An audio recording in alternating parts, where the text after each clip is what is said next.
من هو أول نبي أرسله الله إلى البشر؟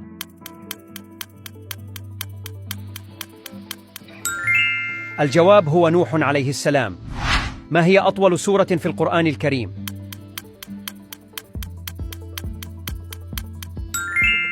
الجواب هو سورة البقرة. من هو النبي الذي ابتلعه الحوت؟ الجواب هو يونس عليه السلام. كم عدد الرسل الذين ذكروا في القرآن الكريم؟ الجواب هو 25. ما هي السورة التي تسمى عروس القرآن؟ الجواب هو سورة الرحمن. كم مرة ورد اسم الله في القرآن الكريم؟ الجواب هو 2699 مرة. من هي أول من أسلم من النساء؟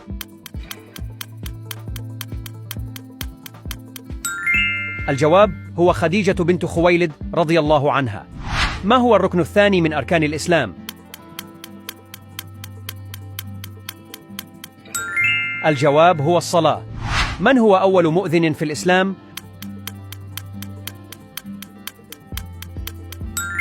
الجواب هو بلال بن رباح. في أي شهر نزل القرآن؟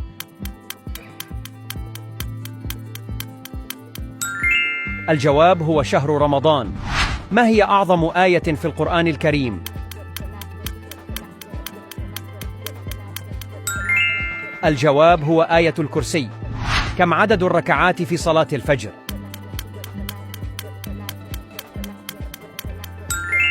الجواب هو ركعتان. ما هي السورة التي تعادل ثلث القرآن؟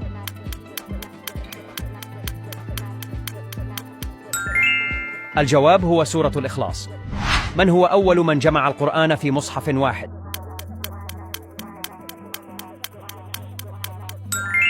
الجواب هو أبو بكر الصديق رضي الله عنه. كم عدد أركان الإيمان؟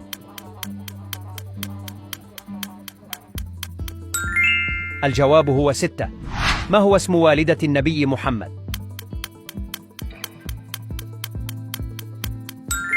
الجواب هو آمنة بنت وهب. في أي سنة هاجر النبي محمد من مكة إلى المدينة؟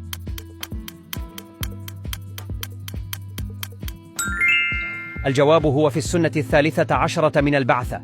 من هو النبي الذي رأى في منامه أنه يذبح ابنه؟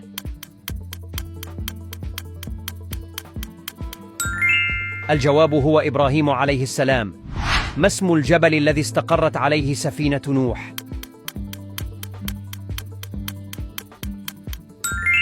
الجواب هو جبل الجودي. ما هو عدد السجدات في القرآن الكريم؟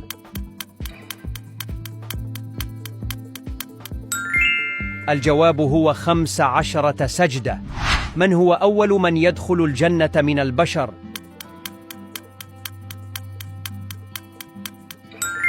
الجواب هو النبي محمد صلى الله عليه وسلم.